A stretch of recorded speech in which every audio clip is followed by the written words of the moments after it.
الرجيم بسم الله الرحمن الرحيم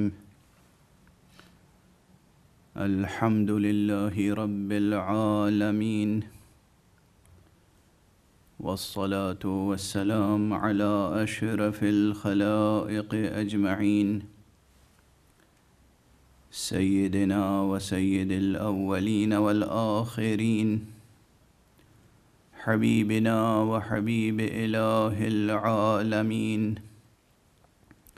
إمام المرسلين وخاتم النبيين أبي القاسم المصطفى محمد اللهم صل على محمد وآل محمد وعلى أهل بيته الطيبين الطاهرين الهداة المهديين المعصومين المظلومين واللعنة الدائمة على أعداء الحق والدين أما بعد فقد قال الله تعالى عز اسمه في محكم كتابه ومتقن خطابه بسم الله الرحمن الرحيم ألم تر كيف ضرب الله مثلا كلمة طيبة كشجرة طيبة أصلها ثابت وفرعها في السماء تؤتي أكلها كل حين بإذن ربها ويضرب الله الأمثال للناس لعلهم يتذكرون صدق الله العلي العظيم اللهم صل على محمد وآل محمد ایک اور بلندر صلوات اللهم صل على محمد وآل محمد قرآن حکیم کے سورہ مبارکہ ابراہیم کی یہ دو آیتیں جن میں کلمہ طیبہ اور شجرہ طیبہ کی الہی تمثیل بیان ہوئی ہے. ان آیات کی روشنی میں اصلی موضوع تو قرآن اور اہل بیت ہے، لیکن ذیلی موضوع ایک اعتبار سے تعلیمی اور تربیتی موضوع ہے تاکہ ہم اپنے نفوس کی اور اپنے معاشرے کی الہی پیمانوں پہ تربیت کر سکیں، ان معیاروں اور ان اقداروں کے مطابق تربیت کر سکیں جو معیار اور جو اقدار الہی معیار اور الہی اقدار ہیں اور جو حقیقتاً انسان کے لیے بحیثیت انسان شایع نشان ہیں.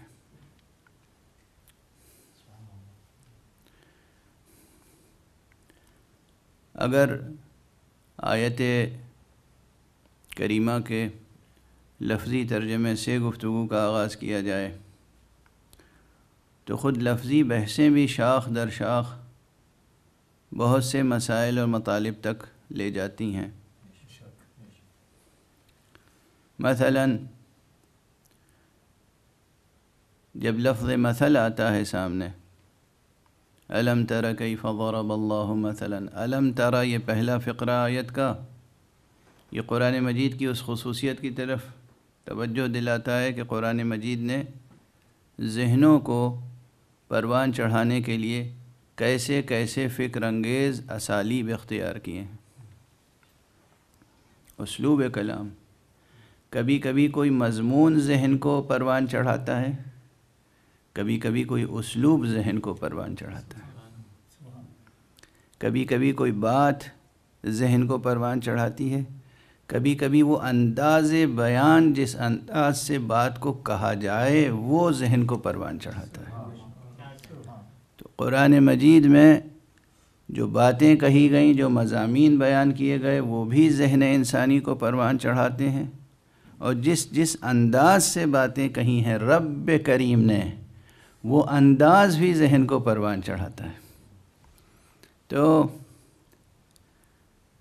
یہ ایک قرآن مجید کی خصوصیت ہے جس کی طرف مطالعہ کرنے کی ضرورت ہے، اور مستقل تصنیف و تالیف کی ضرورت ہے کہ قرآن مجید کے اسالیب، لفظی اسالیب، وہ سانچے، وہ پیٹرن، وہ کنسٹرکشنز، لفظوں کے وہ تراکیب جو فکر انگیز ہیں، کیسے کیسے حق سبحانہ و تعالی نے اختیار فرمائے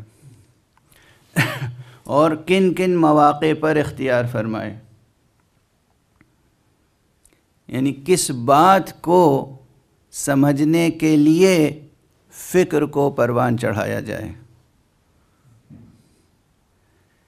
کس نامعلوم حقیقت تک پہنچنے کے لیے کسی معلوم قضیے سے مدد لی جائے،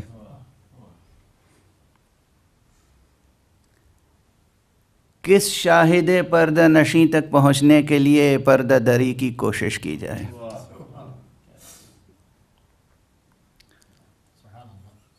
تو یہ علمی مطالب بھی ہیں، ادبی بھی ہیں، اور ساتھ ساتھ قرآنی اور عرفانی بھی ہیں۔ تو الم ترى، کیا تم نے نہیں دیکھا، کیف ضرب اللہ، کیسے اللہ نے مثال دی ہے۔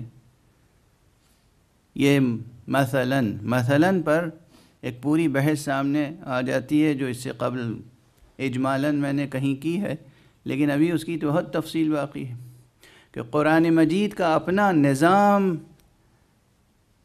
لفظی سطح پر بھی استعاراتی نظام کیا ہے، کس طرح سے قرآن مجید نے نادیدہ معانی کو محسوس و ملموس و مشہود مثالوں میں بیان کیا ہے۔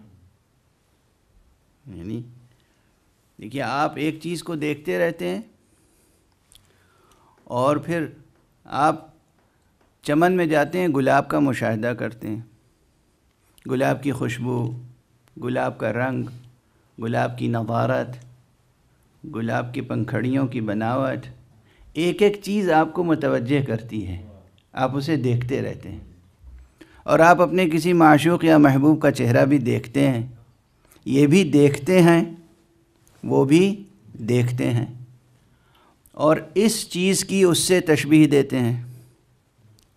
لیکن کبھی کبھی مشکل یہ ہوتی ہے کہ ایک چیز دیکھی نہیں ہے اور اس کی تشبیہ دی جا رہی ہے اس چیز سے کہ جو دیکھی جا سکتی ہے۔ نور حق سبحانہ و تعالی، اللہ سبحانہ و تعالی کی ذات گرامی کسی نے دیکھی نہیں ہے، اور اس کی تشبیہ اگر قرآن دے تو کس چیز سے دے گا؟ اب ہم آپ شعراء عام طور پر یہ تو گل و بلبل اور چمن اور ان چیزوں کی مثالیں لا کر اپنی بات کہنے کی کوشش کرتے ہیں، ظاہر ہے ان کی باتوں میں دل آویزی ہے، لیکن پھر خیال رہے کہ ایک دیکھی ہوئی چیز کی تشبیہ دوسری دیکھی ہوئی چیز سے دینا آسان ہے، لیکن ایک چیز جسے دیکھی نہیں آپ نے، نہ دیکھ سکتے ہیں، اس کی تشبیہ کس چیز سے دی جائے؟ ہے نا، یہ یہاں پر بیان اور قوت بیان اور قدرت بیان کی آزمائش ہے کہ آپ کے اندر کتنی قدرت بیان ہے، زبان پر کتنا قابو ہے، آپ کو اس حقیقت کو کتنا سمجھائے، کس طرح بیان کر سکتے ہیں۔ اب قرآن مجید آگے بڑھ کے ایک ایسی چیز سے مثال دیتا ہے حق سبحانہ و تعالی کی کہ جس کی خود صفت یہ ہے کہ وہ چیزوں کو دیکھنے کے قابل تو بناتی ہے، خود نظر نہیں آتی۔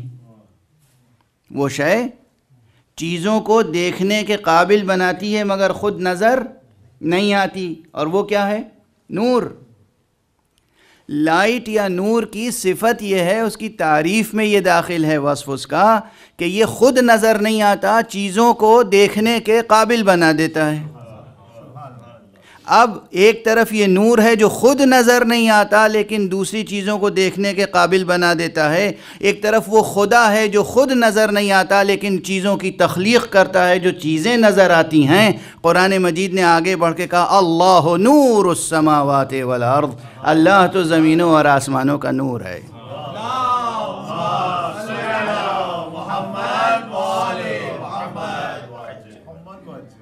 تو آپ نے دیکھا کہ کس طریقے سے تشبیہ یا مثال دی گئی، قرآن مجید نے کس طرح سے مثال دی۔ نور کی مثال ذات حق سے دینا، چونکہ آپ روز پڑھتے ہیں قرآن تو آپ کو اندازہ نہیں ہے کہ یہ مثال کتنی نادر، کتنی نفیس، کتنی لطیف مثال ہے، لیکن ہے۔ تو اسی طریقے جس طریقے سے حق سبحانہ و تعالیٰ نے خود اپنی ذات گرامی کی مثال نور سے دی، اسی طریقے سے حق سبحانہ و تعالیٰ نے کلمہ طیبہ کی مثال شجرہ طیبہ سے دی۔ کلمہ طیبہ بار بار عرض کر چکا کہ کلمہ طیبہ یعنی وہ کلمہ جو کلمہ توحید ہے پہلی منزل میں، اور پھر کلمہ طیبہ سے مراد ہر وہ بات جو حق ہو وہ کلمہ طیبہ ہو، ہر وہ بات جو سچ ہو، صدق ہو، وہ کلمہ طیبہ ہے، ہر وہ بات جو خیر ہو، نیکی کی بات، کلمہ طیبہ ہے۔ یہ پورا قرآن مجید کلمہ طیبہ ہے۔ اور پھر قرآن مجید نے تو اللہ کے خاص بندوں کو، جو اللہ کے خاص بندے ہیں، ان کو بھی کلمے سے تعبیر کیا ہے۔ جناب عیسیٰ کو کلمۃ اللہ کہا ہے، اور ہمارے اسلامی اور دینی ادب میں، عرفانی ادب میں معصومین کی ذوات مقدسہ کو کلمات اللہ کہا جاتا ہے، یعنی محمد مصطفیٰ صلی اللہ علیہ وآلہ وسلم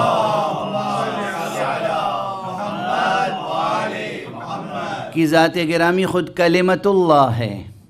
علی ابن ابی طالب علیہ السلام کی ذات گرامی خود کلمت اللہ ہے۔ حضرت فاطمہ زہرا سلام اللہ علیہا کی ذات گرامی خود کلمت اللہ ہے۔ حضرت امام حسن مجتبیٰ کلمت اللہ ہیں، حضرت سید الشہداء کلمت اللہ ہیں، حضرت زین العابدین امام سید الساجدین علی ابن الحسین علیہ السلام کلمت اللہ ہیں۔ یہ پورا سلسلہ امامت و ہدایت و عصمت و طہارت، ان میں سے ہر ایک اپنی جگہ کلمت اللہ ہے۔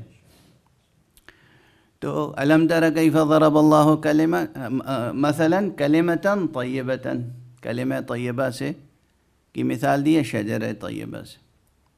یہاں پر ایک بحث اور گزارش کر دوں کہ یہ مانوس بحث ہے، کوئی بہت دقیق نہیں ہے، لیکن اس سے نتیجہ بہت دقیق سامنے آتا ہے کہ یہاں پر ادات تشبیہ استعمال ہوئے ہیں۔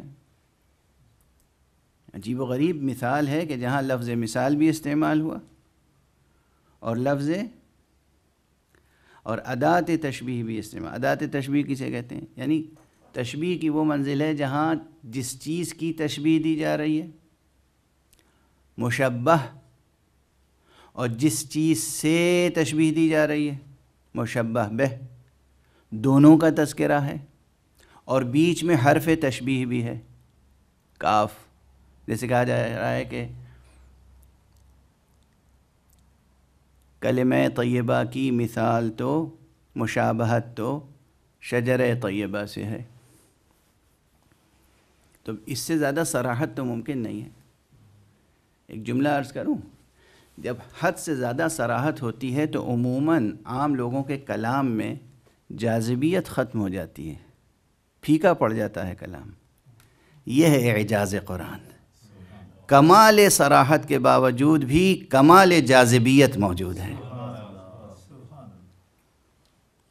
کمال صراحت کے بعد بھی کمال جاذبیت موجود ہے اور فکر انگیزی موجود ہے۔ دیکھیے ایک منزل ہوتی ہے، توجہ رکھیے گا، دقیق ہے میرا بحث۔ ایک منزل وہ ہوتی ہے کہ آپ نے مشابہت بیان کی، اور ایک منزل وہ ہوتی ہے کہ وجہ مشابہت بیان نہیں کی، تشبیہ دے دی۔ اب ذہن فکر کرے گا وجہ مشابہت تلاش کرنے کے لیے۔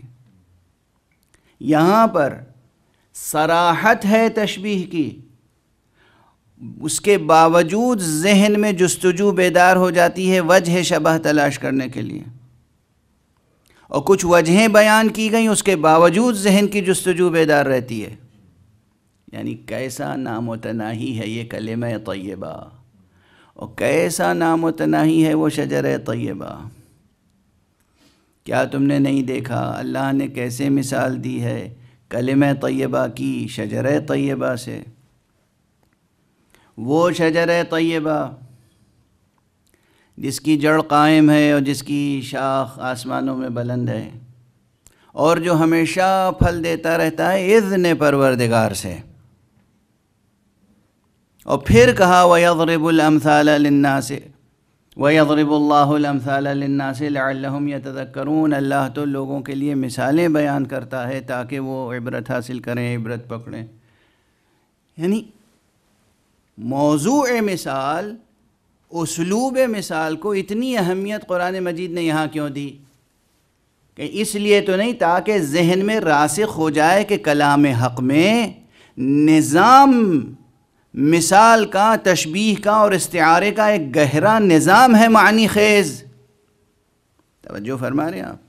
یہ ہے بالکل دقیق، ذرا کہہ سکتے ہیں علوم بلاغت سے متعلق ہے یہ بحث، لیکن فضائل کے باب بھی جڑے ہوئے ہیں اس سے۔ اب بس ایک بات عرض کر دوں، کبھی کیا ہوتا ہے کہ ادات تشبیہ، یعنی جس حرف کے ذریعے، جس لفظ کے ذریعے سے تشبیہ دی جائے، اس لفظ اور اس حرف کو حذف کر دیا جائے،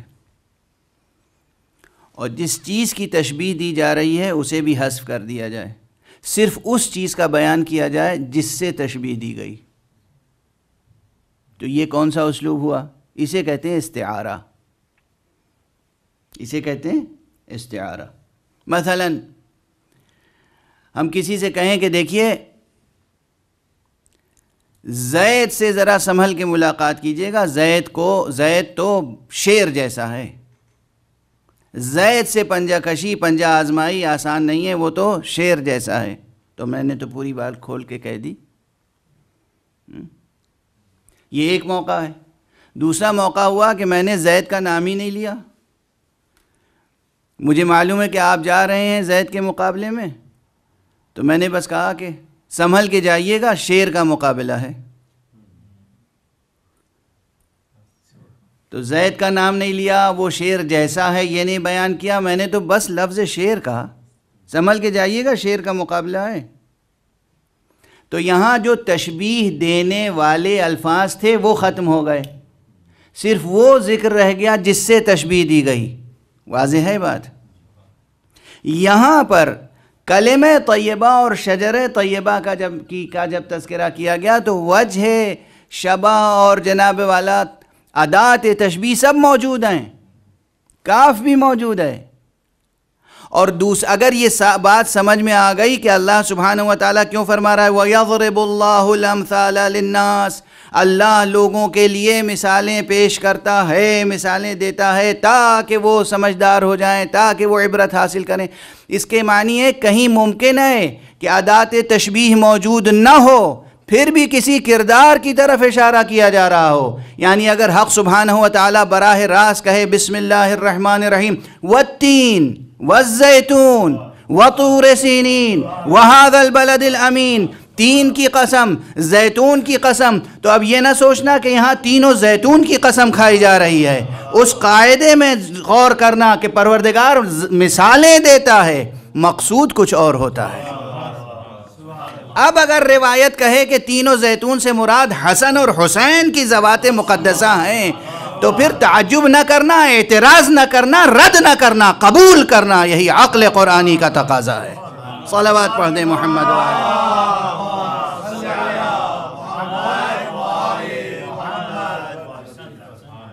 یہ عقل قرآنی کا تقاضا ہے۔ کوئی بڑے سے بڑا مفسر ہو اور وہ کہے کہ یہ روایت تو ہے مگر لیس من التفسیر بشیء، یہ نہیں کہہ سکتے آپ لیس من التفسیر بشیء۔ اگر امام معصوم نے کہا ہے کہ تینوں زیتون سے مراد حسن اور حسین ہیں تو پھر حسن اور حسین ہیں، قاعدہ، اصول، دلیل، جائیے دیکھیے، اللہ نے کہا ہے کہ اللہ تو مثالیں دیتا ہے تاکہ لوگ سمجھ سکیں، مثالیں دے چکا ہے اس سے قبل، کلمہ طیبہ کی مثال شجرہ طیبہ سے دے چکا ہے، تین بھی شجرہ ہے، زیتون بھی شجرہ ہے، اور دونوں ایسے مبارک شجرے ہیں کہ قرآن مجید نے انہیں مبارک کہا، رسول کریم نے انہیں مبارک کہا۔ اب یہاں پر صرف شجر کا ذکر کر دیا گیا، اس کا ذکر نہیں ہے جس سے مثال دینا مقصود ہے۔ یہاں پر آزمائش آپ کی ہے کہ آپ کی ذہانت پروان چڑھی یا نہیں چڑھی اسلوب بیان قرآنی کی روشنی میں، قرآن کا اسلوب بیان سمجھے یا نہیں سمجھے۔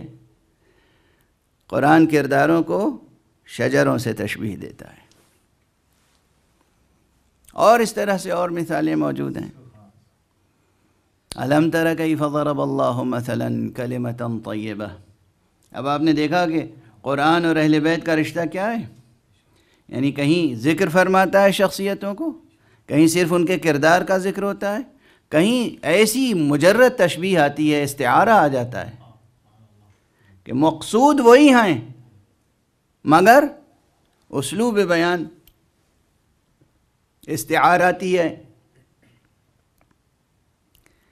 قرآن اور اہل بیت میں وہ رشتہ ہے جو وجودی اور وحدت کا رشتہ ہے، اور یہ رشتہ کبھی بھی منقطع ہونے والا نہیں ہے، کبھی ٹوٹنے والا رشتہ نہیں ہے۔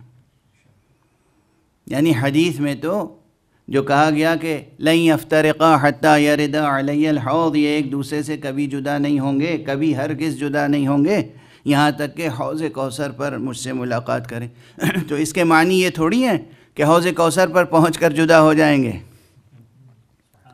اس کے معنی یہ ہے کہ یہ کبھی بھی ہرگز جدا نہیں ہوں گے، اس لیے کہ حوض کوثر تو استعارہ دامان ابد کا ہے۔ جدا ہونے کے جو مراحل ہیں وہ سب اسی دامن دہر میں ہیں، بلکہ ظرف زمان میں۔ جب ظرف زمان ختم ہو گیا، جہاں جدائی اور افتراق اور تضاد و تناقض کے مواقع تھے، یہ ظرف زمان سے جب گزر گئے تو پھر تو جدائی کا موقع ہی ختم ہو گیا، وہ تو جگہ وہی ہے جہاں وحدتیں نمودار ہونے والی ہیں، کثرتیں مٹنے والی ہیں۔ حوض کوثر، روز محشر، صبح قیامت، وہ صبح ہے، وہ روز ہے، وہ حوض ہے جہاں کثرتیں مٹ جائیں گی، وحدت نمودار ہوگی۔ تو اس کے بعد تو افتراق کی گنجائش ہی نہیں ہے، اختلاف کی گنجائش نہیں ہے، تناقض و تضاد کی گنجائش نہیں ہے، یہ دور گزر جائے گا۔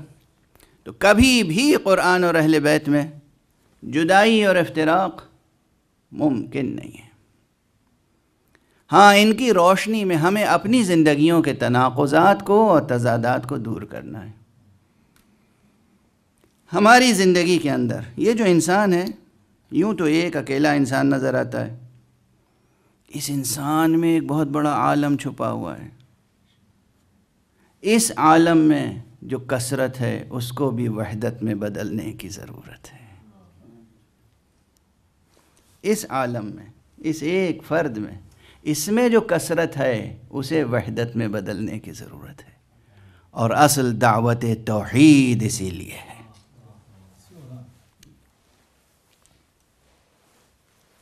کاش یہ جملے محفوظ رہ جائیں اور جو مفہوم عرض کر رہا ہوں وہ منتقل ہو جائیں ذہنوں تک۔ حق سبحانہ و تعالیٰ کو کیا نیاز مندی ہے، کیا احتیاج ہے کہ وہ اصرار و تاکید فرمائے کہ تم مجھے مانو، مجھے تسلیم کرو، میری یکتائی کو تسلیم کرو، میری یگانگت کو تسلیم کرو، میری وحدت کو تسلیم کرو، اٹھتے بیٹھتے کلمہ پڑھو، لا الہ الا اللہ، لا الہ الا اللہ، لا الہ الا اللہ۔ وہ خالق متعال بہت بلند ہے، بے نیاز ہے، غنی علی الاطلاق ہے، کسی قسم کی احتیاج اسے نہیں، کسی قسم کی ضرورت اسے نہیں۔ وہ کس لیے اتنی تاکید ہے کہ آپ لا الہ الا اللہ اٹھتے بیٹھتے کہیں اور اس حقیقت کو تسلیم کریں اور اس میں غور کریں، ڈوبتے چلے جائیں؟ کس لیے؟ مقصد یہ ہے کہ آپ کے اندر جو کثرت ہے وہ وحدت میں بدل جائے۔ اس انسان میں، اس ایک انسان میں، ہر فرد بشر میں ایک عالم اکبر پوشیدہ ہے۔ یہ عالم اکبر خود بجائے خود کثرتوں پر مشتمل ہے، یہ کثرتیں وحدت میں بدل جائیں۔ یہ بحث بہت دقیق ہے، بہت اہم ہے، اور اس اسلوب سے غالباً ہمارے ممبروں پہ یہ بحث نہیں کی گئی، افسوس ہے کہ نہیں کی گئی،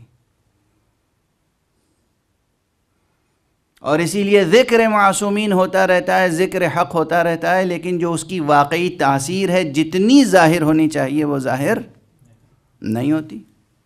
رسماً گفتگویں ہوتی ہیں اور لوگ مطمئن ہو جاتے ہیں کہ رسم میں ذکر ادا ہو گئی، رسم میں عزا ادا ہو گئی۔ حق سبحانہ و تعالیٰ یہ نہیں چاہتا کہ آپ رسمیں ادا کریں، رسمیں عبادت کی رسمیں معین کی گئی ہیں، گوہر مقصود آپ کی ذات ہے کہ آپ میں وحدت کی تجلی پیدا ہو جائے، آپ میں وحدت جلوگر ہو جائے، آپ کی کثرتیں وحدت میں بدل جائیں۔ یہی آپ کی کثرتوں کو وحدت میں بدلنے کے مختلف اسالیب ہیں۔ یہی کثرتیں وحدت میں جب بدلیں گی تو وہ سب سے بڑا کمال جو ذات انسانی کا ہے وہ حاصل ہوگا۔ پہلی مجلس سے جو اس موضوع میں اس منبر پر عرض کرتا آ رہا ہوں کہ آپ کی جستجو کیا ہونی چاہیے، جستجو تک پہنچنے کے لیے راستہ کیا ہونا چاہیے اور رہبر کیسا ہونا چاہیے۔ جستجو کمالات کی ہونی چاہیے، اور پھر کمالات کی چند مثالوں کی طرف توجہ دلائی یا چند عناوین ذکر کیے۔ میں نے گزارش کی آپ کے سامنے کہ کمال انسانی بحیثیت انسان آپ کا کمال علم ہے، دوسرا کمال محبت ہے، تیسرا کمال عقل ہے۔ اب یہ سب گنتی تو گنا رہا ہوں، یہی کثرت ہے، یہ وحدت میں کیسے بدلے گی؟ چوتھا کمال شجاعت ہے، پانچواں کمال عدالت ہے، چھٹا کمال اختیار ہے، ساتواں کمال ارادہ ہے، آٹھواں کمال وفا ہے، نواں کمال ایثار۔ اب گنتے چلے جائیے، 99 ہو جائے گی فہرست، 100 ہو جائے گی، 101 ہو جائے گی، 1000 ہو جائے گی، 1000 سے بڑھ جائے گی، اوصاف کی فہرست بڑھتی چلی جائے گی، چونکہ اللہ نے تو خود ہی فرمایا ہے شاخیں شجر طیبہ کی آسمانوں میں بلند ہیں جو ہمیشہ پھل دیتی رہتی ہیں اذن پروردگار سے۔ تو یہ انتہا تو ہوگی نہیں کبھی، جب انتہا نہیں ہوگی کبھی تو عدد میں محصور نہیں کر سکتے، ایک نامتناہی کثرت سامنے ہوگی۔ یہ کثرت وحدت میں کیسے بدلے گی؟ ہے نا فکر انگیز سوال؟ یہ کثرت وحدت میں کیسے بدلے گی؟ ہماری وجود کے اندر کی کثرت وحدت میں کیسے بدلے گی؟ اور جب وجود کے اندر کی کثرت وحدت میں بدل جائے گی تو پھر عالم خارجی میں بھی کثرت کو وحدت میں بدلنا آسان ہوگا۔ بہت دقیق بحث چلی گئی بے ارادہ۔ آج ان مطالب کو گزارش کرنے کا ارادہ نہیں تھا، بس بے ارادہ یہ بات یہاں تک پہنچ گئی۔ جو حضرات کلاسیکل لٹریچر کا مطالعہ کرتے ہیں اور اس کی روشنی میں تفسیر قرآن اور تعویل قرآن کی بحثوں کو اچھی طرح سمجھنے کی کوششیں کرتے رہیں، ان کے لیے تو یہ بحث مفہوم ہوگی، لیکن بہت سے حضرات کے لیے یہ بحث واقعاً مفہوم نہیں ہوگی۔ تو بس یہی گزارش ہے کہ مطالب کو رد کرنے یا اس سے صرف نظر کرنے کے بجائے اس پر غور کرنے کی زحمت فرمائیں گے تو انشاءاللہ مطالب آسان ہو جائیں گے۔ دیکھیے کس طریقے سے اوصاف میں وحدت پیدا ہوتی ہے، غور کیجئے، غور کیجئے۔ صفات حق سے لے کر اور خصوصیات عبد تک، بندے تک۔ اللہ کی صفتوں میں کیا کہا گیا؟ اللہ کی صفات ذات میں ایک صفت ہے علم، عالم ہے وہ۔ ایک صفت اور ہے، کہا گیا وہ صادق ہے۔ اور پھر جب بحث کی گئی تو کہا گیا صدق وہ یہ صفت ہے جو مبنی ہے علم پر، جہاں علم ہوگا وہیں صدق ہوگا، یہ وصف ہوگا. جہاں علم نہیں ہوگا وہاں وصف صدق نہیں ہوگا. اس سے پہلے میں عرض کر چکا ہوں جہاں علم ہوگا وہیں شجاعت ہوگی، جہاں علم نہیں ہوگا وہاں شجاعت بھی نہیں ہوگی. حالانکہ عام نقطہ نظر اس سے بالکل مختلف ہے. یعنی اب تک آپ نے علم و شجاعت کا یہ رشتہ نہیں سنا ہوگا. یہی سنا ہوگا کہ جہاں علم ہوتا ہے شجاعت نہیں ہوتی، اور جہاں شجاعت ہوتی ہے وہاں علم نہیں ہوتا. یہ بالکل ناقص تصور ہے، ناقص نہیں بلکہ غلط ہے، خطا پر مبنی ہے. جہاں علم ہوگا وہیں شجاعت ہوگی، جہاں علم ہوگا وہیں شجاعت ہوگی، اور اسی طرح جہاں علم ہوگا وہیں صدق ہوگا. اصلاً صدق مبنی ہے علم پر. اس کے بعد ایک صفت اور آتی ہے. انسان کی اچھی صفتوں میں سے ایک صفت ہے وفا. جا کے تلاش کیجئے وفا کے معنی. انسان میں یہ کمال ہونا چاہیے یا نہیں؟ اچھا انسان آپ دوست تلاش کرتے ہیں روزمرہ کی زندگی میں، کیسا دوست چاہیے آپ کو؟ بے وفا یا با وفا؟ کیسا انسان پسند کریں گے آپ؟ کوئی بھی ہو. یہاں دیکھیے دین، مذہب، مسلک، فرقے کی بات تو نہیں ہے. مشرق سے مغرب تک، شمال سے جنوب تک، دنیا کے کسی ملک اور کسی شہر میں چلے جائیے اور کسی رنگ کے آدمی سے اور کسی نسل کے آدمی سے پوچھ لیجئے، گورا ہو، کالا ہو، چینی ہو، افریقی ہو، ایشیائی ہو، مغربی ہو، کہ تمہیں کیسا انسان پسند ہے. شریک حیات تلاش کرو گے تو کیسی یا کیسا، اور دوست تلاش کرو گے تو کیسا یا کیسی، با وفا یا بے وفا. ایک ہی جواب ہوگا، دوسرا کوئی جواب نہیں ہوگا. ہمیں وفادار دوست چاہیے، بے وفا دوست نہیں چاہیے. اس کے معنی یہ ہے کہ وفا انسانی کمالات میں سے ایک کمال ہے. یہ وفا کی جب ڈیفینیشن اور تعریف و تفصیلات آپ تلاش کریں گے کتابوں میں تو بعض جگہ یہ نظر آئے گا کہ وفا اور صدق کا رشتہ ہے. اگر قول میں کوئی سچا ہے تو وہ صادق کہلاتا ہے، اگر عمل میں کوئی سچا ہے تو وہ با وفا کہلاتا ہے. قول میں اگر کوئی سچا ہے. اور یہیں پر ایک بات اور جو اس سے قبل بہت پہلے عرض کی تھی وہ گزارش کر دوں کہ صدق میں، سچ میں اور امانت داری میں بھی یہی رشتہ ہے. اگر قول میں کوئی سچا ہے تو صادق ہے، اور فعل میں، عمل میں کوئی سچا ہے تو وہی امانت دار ہوگا. تو دیکھیے بظاہر الفاظ الگ الگ ہیں نا. ایک ہے صادق، صدق، ایک ہے امانت داری، امانت، ایک ہے وفاداری، وفا. الفاظ الگ الگ ہیں لیکن جوہر معنی کیا ہے؟ قول میں اگر صادق ہے تو وہ صادق ہے، عمل میں اگر صادق ہے تو وہ امانت دار ہے. قول میں اگر امانت دار ہے تو وہ صادق ہے. قول میں امانت دار ہے تو صادق ہے، عمل میں صادق ہے تو امانت دار ہے. اسی طرح قول میں اگر با وفا ہے تو وہ صادق ہے، عمل میں اگر صادق ہے تو با وفا ہے. یہ تمام اوصاف الگ الگ ہیں مگر جوہر ان کا ایک ہے. اس لیے کمال تک نہیں پہنچ سکتا انسان جب تک علم نہ رکھتا ہو اور پھر اس علم کو عمل میں تبدیل نہ کرے. دست ادب جوڑ کے بار بار عرض کر رہا ہوں، بہت سے لوگ کہیں گے کہ یہ علم علم علم، تعلیم تعلم، اس پر بہت زور دے رہے ہیں. ارے بھئی بہت سے لوگ ہیں دنیا میں جو واقعاً رسمی تعلیم نہیں حاصل کر سکتے، ان کے پاس وسائل نہیں ہیں. تو کیا کریں؟ ان کے اندر نقص تو ہے، کمزوری تو ہے، لیکن ایک بات گزارش کروں، یہ جو آپ کی فطرت پر، ذات انسانی کی فطرت پر جو کلمہ لکھا ہوا ہے، اگر اس کلمے پر ایمان لے آئے، ایمان لے آئے، اگر کسی کی دعوت پر ایمان لے آئے، کسی نے کہا کہ تم خدا رکھتے ہو اور اس پر ایمان لے آؤ، تو یہ ایمان لانا، سچے دل سے ایمان لانا انسان کو جہل کے دائرے سے نکال کے علم کے دائرے میں پہنچا دیتا ہے۔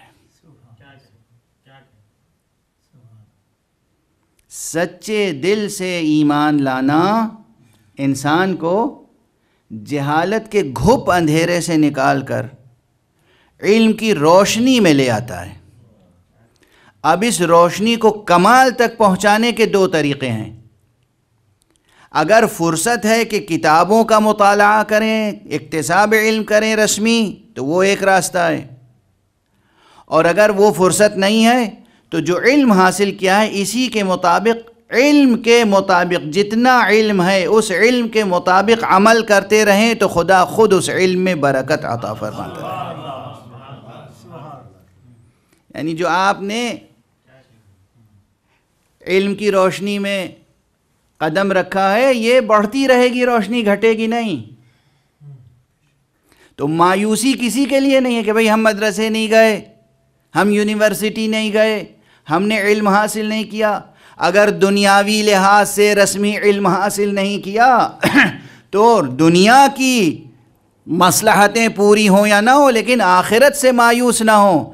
اگر آپ نے سچے دل سے ایمان قبول کیا ہے اور ایمان کے تقاضوں کو پورا کیا ہے تو آخرت روشن رہے گی، آخرت سے مایوس ہونے کی ضرورت نہیں ہے۔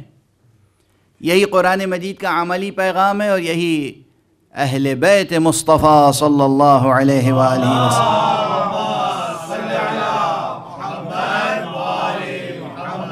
کا عملی پیغام ہے۔ امیر المؤمنین علی ابن ابی طالب علیہ السلام کی حیات طیبہ،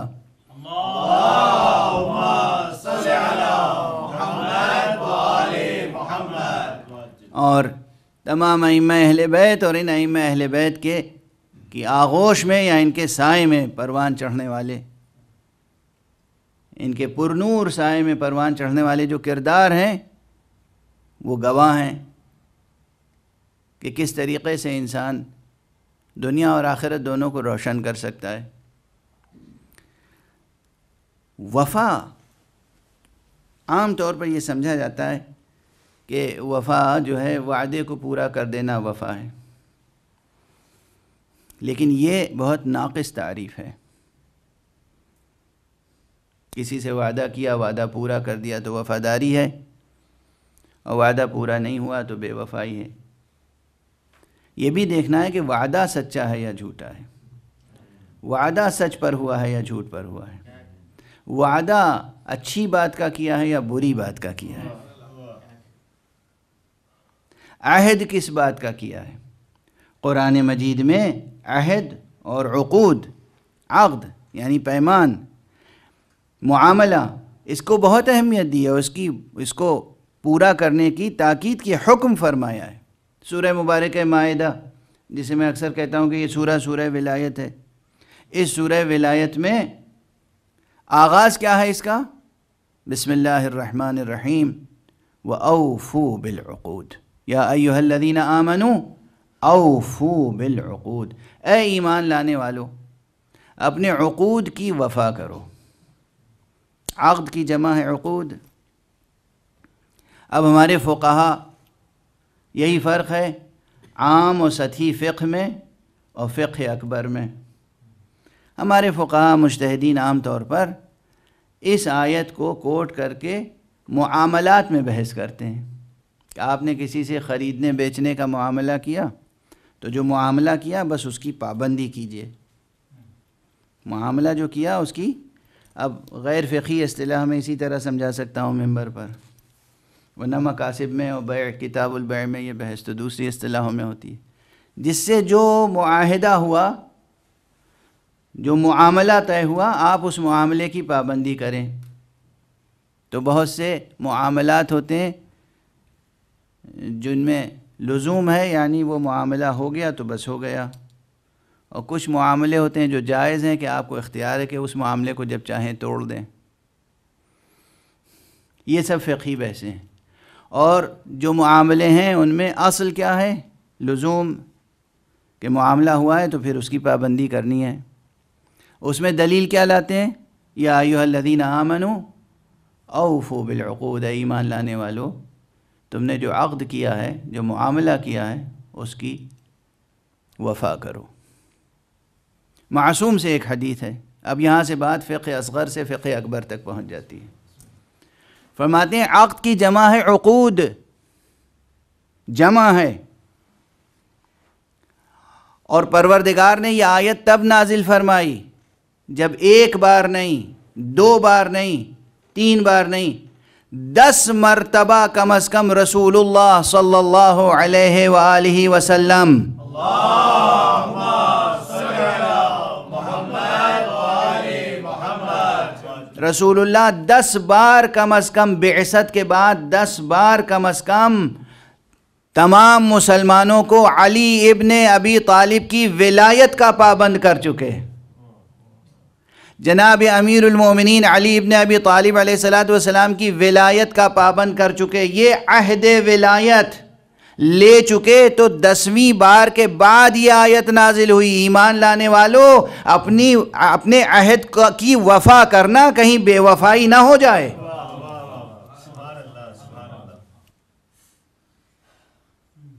اور میں آپ سے غالباً گزارش کر چکا ہوں کہ پہلا ہی حکم جو رسول اللہ صلی اللہ علیہ وآلہ وسلم نے دیا تھا نبوت کے بعد، اعلان نبوت کے بعد جو پہلا حکم دیا تھا،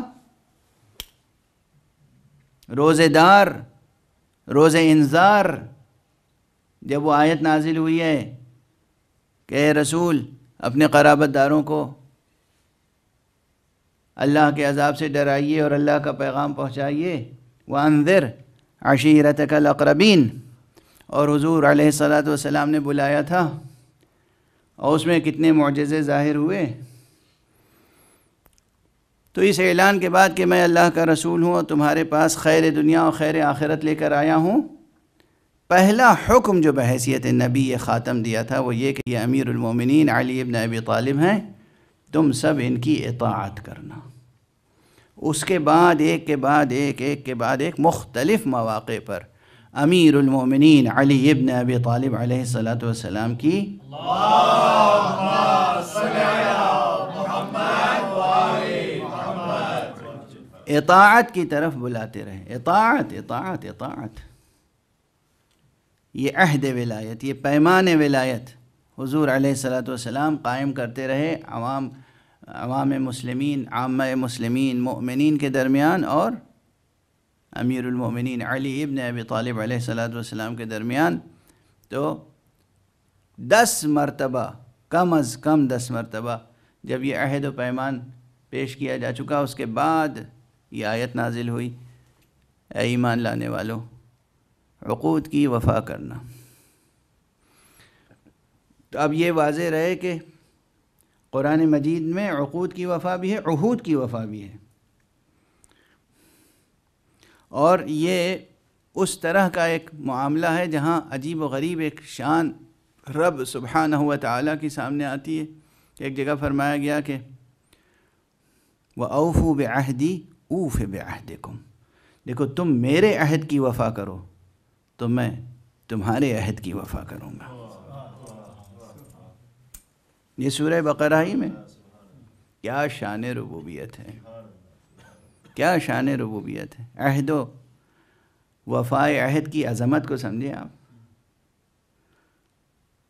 اور اسی طرح نذر اور وفائے نذر، عقد اور وفائے عقد، عہد اور وفائے عہد، نذر اور وفائے نذر۔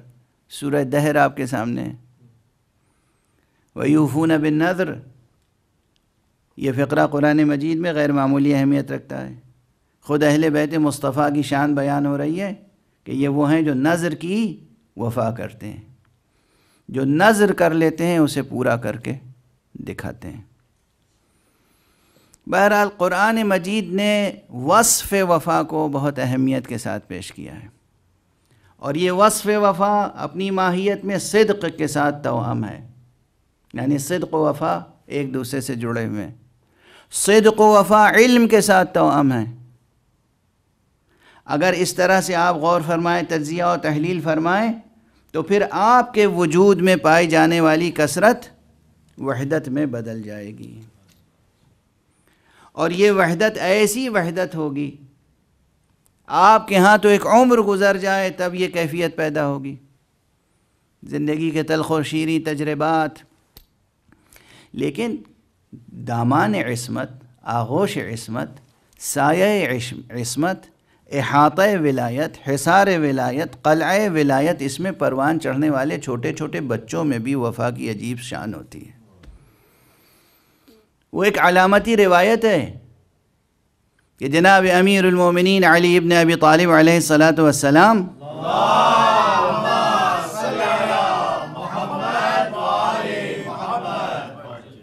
آپ سن چکے ہوں گے، بارہا سن چکے ہوں گے، لیکن اس بیان کے تسلسل میں غور فرمائیں کہ حضرت امیر المومنین علیہ السلام کا ایک بیٹا ہے، چاند سا بیٹا ہے.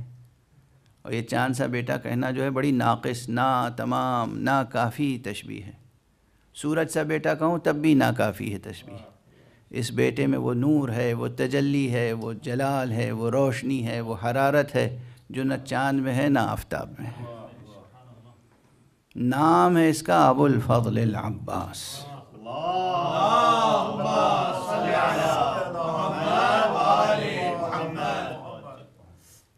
ابھی یہ چھوٹے سے ہیں، یعنی بس وہ سن ہے کہ جب باپ کے زانوں پہ بچہ بیٹھ سکتا ہے. تو باپ کے زانوں پہ بیٹھے ہوئے ہیں اور بابا نے کہا دیکھیے کثرت کو وحدت میں بدلنے والی بات ہے اور شناخت کی بات ہے. کہتے ہیں کہ بیٹا کہو ایک، فرما دیا ایک. کہو دو، تو اب خاموش ہو گئے. کیا باپ ہے اور کیا بیٹا. ووالد وما ولد. اس باپ کی قسم کھائی جا سکتی ہے، اس بیٹے کی قسم کھائی جا سکتی ہے. کہا ایک، کہہ دیا ایک. کہو دو، اب خاموش ہیں.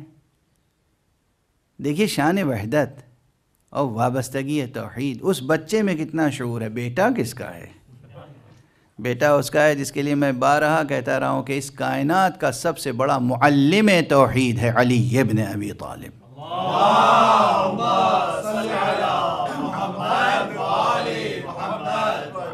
بعد از خدا و رسول، یا یوں کہہ لیجئے کہ سب سے بڑے معلم توحید رسول اللہ صلی اللہ علیہ وآلہ وسلم ہیں، اور سب سے بڑے عالم توحید امیر المؤمنین علی ابن ابی طالب علیہ السلام ہیں.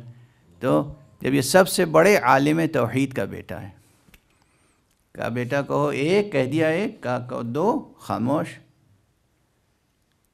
جب اصرار کیا بیٹا کیوں نہیں بولتے، کہا مجھے حیا آتی ہے، شرم آتی ہے، جس زبان سے ایک کہہ دیا ہو اس سے دو کیسے کہوں.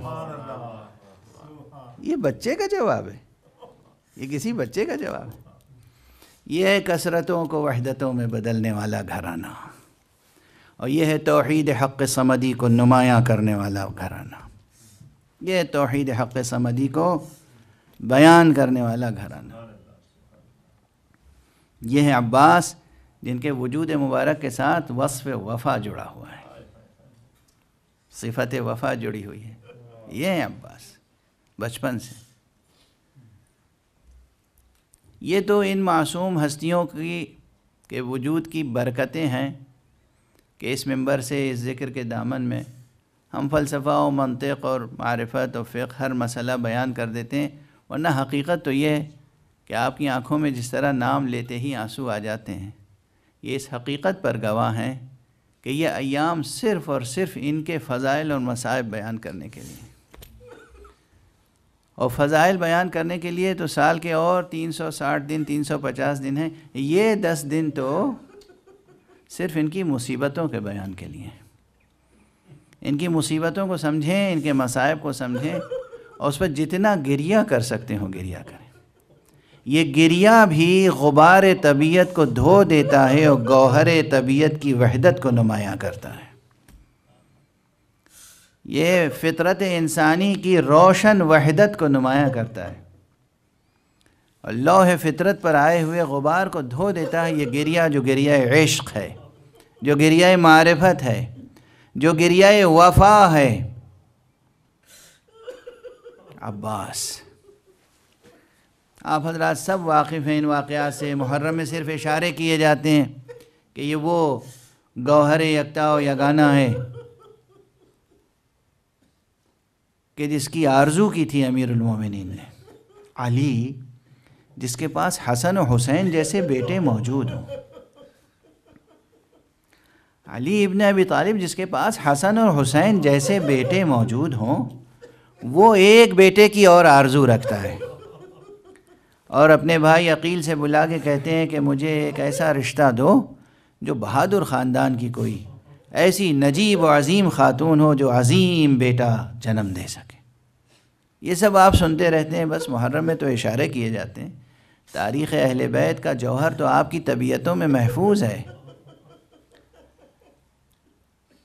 جناب عقیل نے وہ رشتہ دیا جو ام البنین فاطمہ کلابیہ سے رشتہ ہوا، اور اس بی بی نے 4 بیٹے ایسے جنم دیے، چاروں شیر ہیں، چاروں چرخے وفا کے ماہتاب ہیں، چاروں آسمان محبت و عشق و عرفان کے آفتاب ہیں، لیکن ان سب میں سب سے بڑا ستارہ یہی عباس ہے۔ کربلا میں چاروں بھائیوں نے شہادت پیش کی، چاروں بھائیوں نے شہادتیں پیش کی، لیکن حضرت عباس وہ ہیں کہ جو علمدار حسینی ہیں۔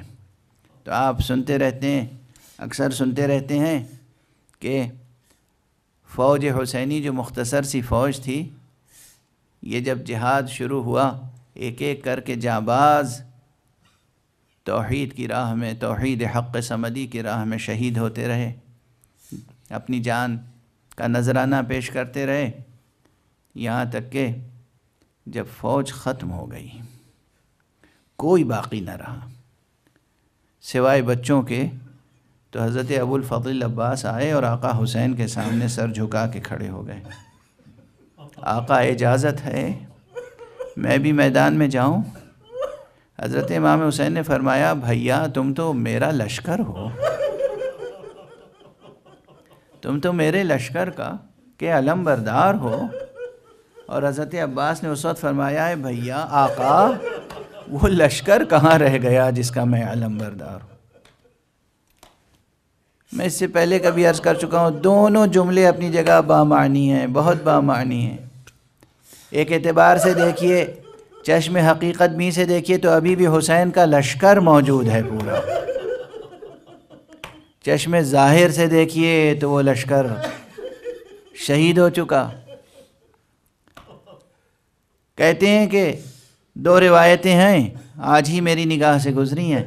ایک روایت یہ ہے کہ خود حضرت عباس نے فرمایا کہ آقا اگر جنگ کرنے کی اجازت نہیں ہے تو اتنی اجازت تو ہے کہ اب مجھ سے بچوں کی التش التش کی صدا مزید سنی نہیں جاتی، اجازت ہے کہ میں ان بچوں کے لیے پانی کی سبیل کے لیے جاؤں۔ اور دوسری روایت میں یہ کہ خود آقا حسین نے فرمایا اگر عباس جانا ہی چاہتے ہو تو مشکیزہ لے کے جاؤ، دیکھو سکینہ پیاسی ہے، بچے پیاسے ہیں، ان بچوں کے لیے کوئی سبیل آب تو کرو۔ حضرت عباس علیہ السلام مشک و علم لے کر جب میدان کی طرف گئے ہیں تو آپ خود فرمائیں ایک طرف علم ہے، مشک ہے، یہ بہادر جنگ بھی کرے تو کیا کرے۔ پھر بھی جو وقائع نگار ہیں، ارباب مقاتل ہیں، مورخین ہیں، انہوں نے لکھا ہے بے پناہ جنگ کی، اور فرات کی اس شاخ پر، اس نہر پر قبضہ کر لیا جو کربلا میں بہہ رہی تھی، مشکیزے کو پر کیا، اور وہ منظر بہت نقل کیا جاتا ہے۔ اس جری نے، اس بہادر نے، اس باوفا نے چلو میں پانی لیا اور پھر پھینک دیا۔ یہ ممکن کیسے ہے کہ حسین پیاسے رہ جائیں اور عباس سیراب ہو جائیں؟ یہ ممکن کیسے ہے کہ بچے ابھی پیاسے رہیں اور عباس سیراب ہو جائیں؟ یہ تاریخ کا ایک واقعہ ہے جس کا انکار نہیں کیا جا سکتا۔ پیاسا دریا تک جائے، خود پانی نہ پیے اور پیاسوں کے لیے پانی لے کر واپس آئے۔ اس واقعے کے بہت شواہد ہیں، اب وقت گزر چکا، بیان کا موقع نہیں رہ گیا۔ آقا عباس نے مشکیزہ بھرا اور پلٹے اب ارادہ ہے کہ بس تیزی کے ساتھ خیام تک پہنچ جائیں۔ درمیان نے دشمنوں نے گھیر لیا اور ایک شقی نے آپ کے دست مبارک پہ وار کیا، داہنا ہاتھ قلم ہوا۔ آقا نے علم اور مشکیزہ دونوں بائیں ہاتھ میں سنبھال لیا۔ پھر ایک شقی نے ایک کمی گاہ سے بائیں ہاتھ پہ وار کیا، بائیں ہاتھ قلم ہو گئے۔ آپ نے پھر بھی مشکیزے کو سنبھالا اور اس کے بعد ایک تیر ایسا آیا جس نے عباس کے دل کو زخمی کر دیا، مشکیزے کو زخمی کیا، مشکیزے کو اس طرح نشانہ بنایا گیا کہ پانی بہہ گیا۔ بس جب پانی بہہ گیا تو عباس نے اب گھوڑے کا رخ پھر موڑ دیا، بجائے اس کے کہ آپ خیام تک جاتے آپ نے رخ موڑ دیا۔ اسی لیے بعض بزرگوں نے لکھا ہے کہ جب آقا نے آواز دی ہے، گھوڑے سے گرتے گرتے آواز دی ہے اور حضرت ابو عبداللہ علیہ السلام چلے ہیں، تو آقا کا گھوڑا چلتے چلتے رکا، درمیان میں رکا۔ حضرت امام حسین نے اس سے خطاب کیا کہ بس اب تھوڑی دیر کی زحمت اور ہے، یہ بتا جو تو ٹھہر کیوں گیا، میرا ساتھ دے دے۔ تو گھوڑے نے آقا کی طرف سر اٹھا کے دیکھا اور زمین کی طرف اشارہ کیا۔ امام نے زمین کی طرف دیکھا تو دیکھا عباس کا داہنا ہاتھ کٹا پڑا۔ گھوڑے سے اترے، وہ ہاتھ اٹھایا، کلیجے سے لگایا اور پھر آگے بڑھے۔ گھوڑا چلتے چلتے پھر رکا اور اس نے پھر زمین کی طرف اشارہ کیا۔ آقا نے دیکھا کہ بایاں ہاتھ کٹا ہوا ہے۔ پھر گھوڑا آگے بڑھا، آقا عباس کے لاش تک پہنچے کہ آقا عباس تک پہنچے، ابھی رمق جان باقی ہے، لیکن ایک آنکھ میں تیر پیوست ہے، ایک آنکھ لہو سے بھری ہوئی ہے۔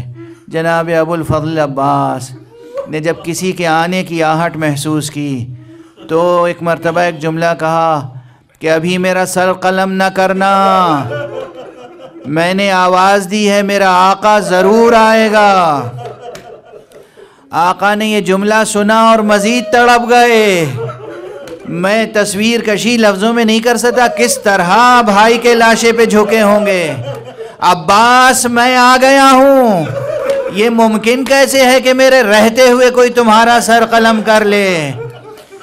عباس نے ایک مرتبہ کہا آقا آپ آ گئے، بس میری ایک آرزو ہے، جاتے جاتے آپ کے روح مبارک کی زیارت کر لوں، مگر ایک آنکھ میں تیر ہے، ایک آنکھ میں لہو ہے، میں مجبور ہوں۔ آقا نے دامن عبا سے چشم مبارک عباس کا لہو صاف کیا۔ عباس نے آنکھیں کھولیں اور کہا السلام علیکہ یا ابن رسول اللہ، اے فرزند رسول، میرے آقا آپ پر آخری سلام ہو۔ عباس نے آخری سلام کیا اور دار فانی کو وداع کیا، اور حسین نے نوحہ پڑھا ہے عباس تمہارے مرنے نے میری کمر توڑ دی، میرے لیے تدبیر کی راہیں مسدود ہو گئیں۔ عزیزو، مجھے 5 مصرے یاد آ رہے ہیں، 5 مصرے۔ یہ 5 مصرے، یہ ایک مخمس ہے جو جناب ابو الفضل عباس کی مادر گرامی جناب ام البنین کا نوحہ ہے۔ عموماً جاتی تھی جنت البقیع میں، اپنے بچوں کے لیے 4 قبروں کے نشان بناتی تھیں اور اس کے بعد ایک ایک قبر پر ایک ایک بیٹے کا نام لکھتی تھیں اور پھر نشان مٹا دیتی تھیں، یہ کہہ کہ میں تمہارا ماتم نہیں کروں گی، میں تو حسین کا ماتم کروں گی جس کی ماں آج رونے کے لیے زندہ نہیں ہے۔ لیکن کبھی کبھی اپنے بیٹوں کے لیے بھی ماتم کرتی تھیں، نوحہ پڑھتی تھیں۔ وہ عجیب و غریب مصرے ہیں، فرماتی ہیں یا من را العباس کر علی جماہیر النقد، اے وہ لوگوں جنہوں نے میرے عباس کی جنگ و پیکار دیکھی ہے۔ میں ترجمہ آزاد ترجمہ کر رہا ہوں۔ یا من را العباس کر علی جماہیر النقد ووراہ من ابناء حیدر کل لیث ذی لبد، اور جب وہ چلتا تھا تو اس کے پیچھے حیدر کی اولاد ہوتی تھی، علی کے سارے بچے اس کے پیچھے پیچھے ہوتے تھے۔ ویلی علی شبلی امال براسہی ضرب العمد، اے میرے بچے وائے ہو تیرے سر پر گرز گراں لگایا گیا۔ لو کان سیفک فی یدیک لما دنا منہ احد، ارے تیرے ہاتھوں میں تلوار ہوتی تو مجال تھی کہ کوئی اس سے قریب آ جاتا۔ انا للہ وَإِنَّا إِلَيْهِ رَاجِعُونَ رِضًا بِقَضَائِهِ وَتَسْلِيمًا لِأَمْرِهِ۔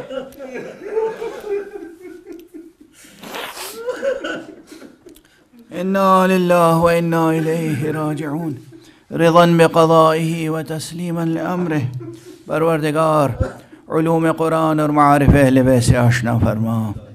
پروردگار ہمیں اپنے وجود کے اندر کی کثرت کو مٹا کر وحدت در کو دریافت کرنے کی توفیق عطا فرما۔ پروردگار حقیقت توحید تک سفر آسان کر دے۔ معبود ملت اسلامیہ کو حقیقی معنی میں ملت اسلامیہ بنا دے۔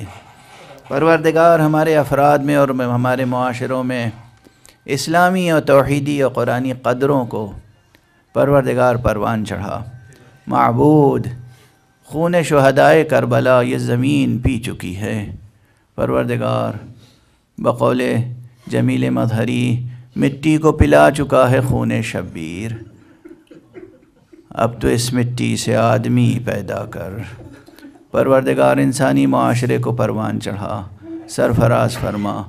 معبود انسانی معاشروں کو اور اسلامی معاشروں کو اسلامی اقدار اور علوم سے مزین کرنے والے علماء کا سایہ برقرار رکھ۔ پروردگار علماء ربانیین، علماء روحانیین کو اپنی خاص حفظ و امان میں رکھ۔ رہبر انقلاب اسلامی حضرت آیت اللہ العظمیٰ حضرت سید علی حسینی خامنئی کو اور مرجع عالی قدر حضرت آیت اللہ العظمیٰ سید علی حسینی سیستانی کو اپنی خاص حفظ و امان میں رکھ۔ پروردگار اور تمام مرجعیات دینیہ کو محفوظ رکھ۔ معبود اپنے ولی آخر کو اذن ظہور عطا فرما اور ان کے ہاتھوں سے اپنی